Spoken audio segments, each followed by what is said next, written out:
Melakukan sesuatu yang tidak biasa adalah suatu tantangan bagiku. Kali ini, aku punya cerita tentang bagaimana aku melakukan hal yang sangat terlarang bagi keluargaku. Mau tahu apa itu? Oh iya, aku belum kenalan. Namaku Ami, dan inilah ceritaku. Aku tinggal bersama kedua orang tuaku yang sangat religius. Mereka pun sangat menjunjung tinggi tradisi sejak zaman dulu. Aku sebagai anak muda rasanya tidak suka melakukan hal itu. Suatu saat, aku pernah diminta tolong temanku, Sarah, untuk menjadi objek body paintingnya. Dia menggambar sebagian tangan kananku dengan hiasan ornamen bunga. Saat ayahku pulang kerja, dia melihatku dan langsung marah-marah padaku. Dia mengira aku telah mentato tanganku dengan hiasan itu. Aku sudah menjelaskannya bahwa ini hanya lukisan dan bisa hilang dengan mudah. Tapi ayahku tetap marah dan menghukumku. Aku kesal sekali. Sedikit-sedikit orang tuaku memarahiku, apalagi ayahku. Aku merasa orang tuaku terlalu protektif, dan aku susah sekali menjadi seperti teman-temanku yang lain. Aku ingin bebas dan menikmati hidup sesuai apa yang aku inginkan. Suatu hari, aku diajak oleh temanku untuk tindikan. Aku tidak yakin sih, tapi dia meyakinkanku kalau ditindik itu tidak sakit. Tapi justru aku akan merasa keren. Aku percaya dengannya, karena dia adalah temanku sejak dulu. Akhirnya, aku pergi ke tukang tindik di dekat kampusku. Tempatnya seperti salon pada umumnya, tapi agak lebih gelap. Aku takut kalau tindikan itu akan terasa sakit. Tapi temanku meyakinkanku, dan aku percaya dengannya. Dan ya, aku berhasil melakukan tindik. Tapi ini adalah sesuatu yang berbeda. Karena apa? Aku tidak melakukannya di telinga, tapi aku melakukannya di payudara. Sungguh sesuatu yang di luar dugaan. Tapi aku senang bisa melakukan hal yang menurutku luar biasa. Aku pun meminta Sarah untuk tidak membicarakan hal ini pada siapapun, apalagi orang tuaku. Mereka bisa-bisa membunuhku kalau tahu hal ini. Awalnya semua baik-baik saja. Aku hanya merasa sedikit ngilu di bagian dadaku. Tapi 2 hari setelah itu, aku merasakan sakit setiap aku bangun tidur. Dadaku terasa sakit sekali dan aku sudah menduga bahwa ini adalah efek tindiknya. Aku menelepon temanku, Sarah, dan bertanya apakah ini sesuatu yang normal atau tidak. Dan jawaban Sarah cukup membuatku tenang. Dia berkata bahwa dulu dia juga merasakan hal yang sama.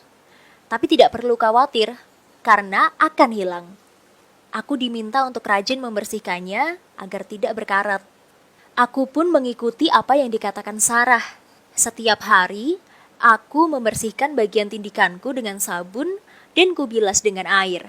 Saat itu, aku merasa lebih baikan. Tapi, begitu aku tidak membersihkannya, sakit itu kambuh lagi.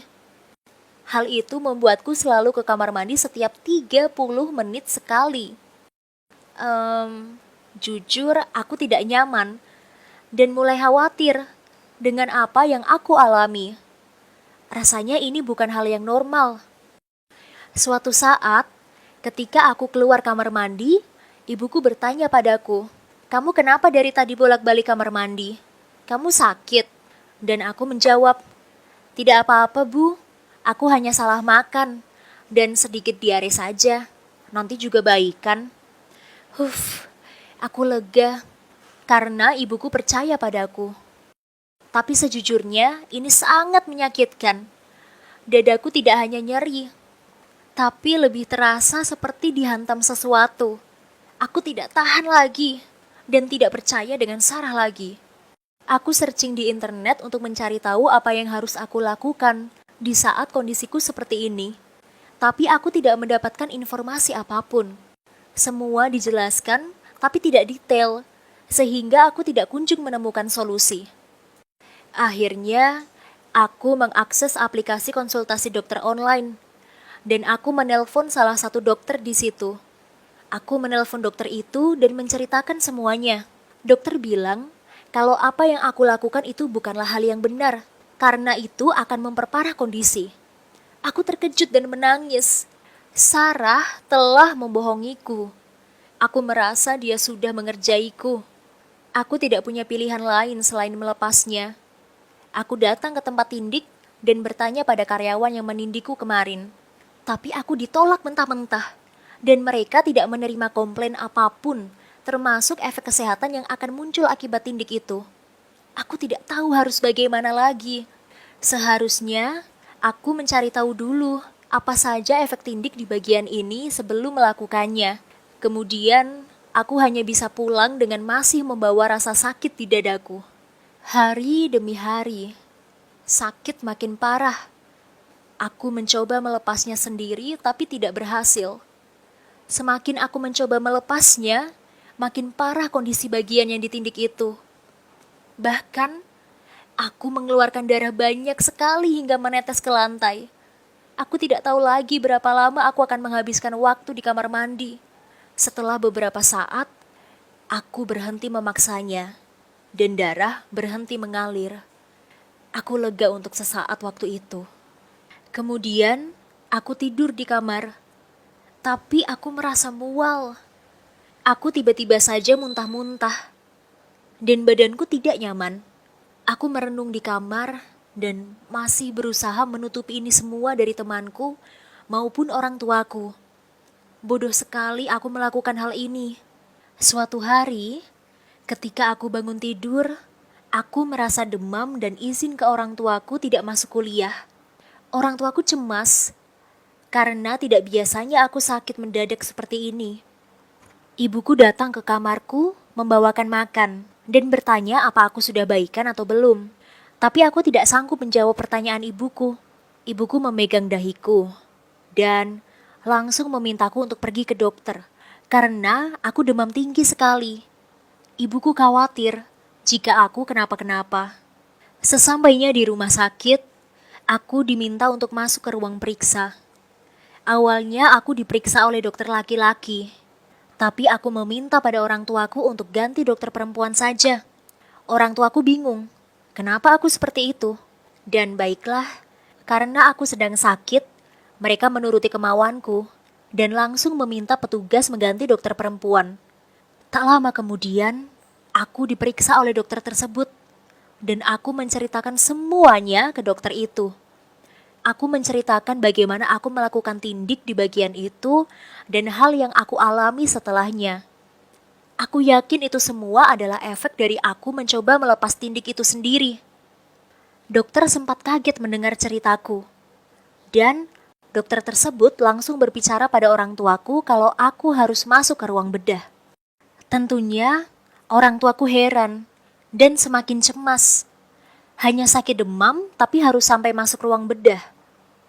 Beruntungnya, itu semua bisa aku lalui dengan lancar.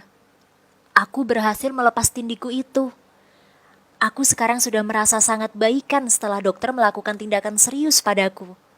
Aku awalnya tidak berani bilang ke orang tuaku kalau aku habis melepas tindik. Tapi mereka terus menginterogasi aku. Akhirnya aku mengaku ke mereka kalau aku habis ditindik. Dan itu semua yang menyebabkan sakit selama ini. Orang tuaku tidak terima begitu saja.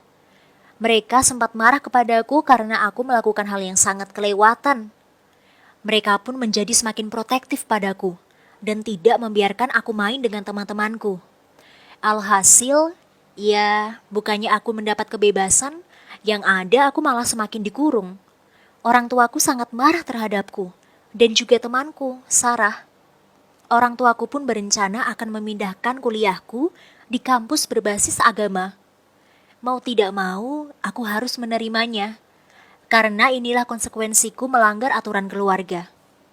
Di kampus, aku menyelesaikan berkas pengunduran diri.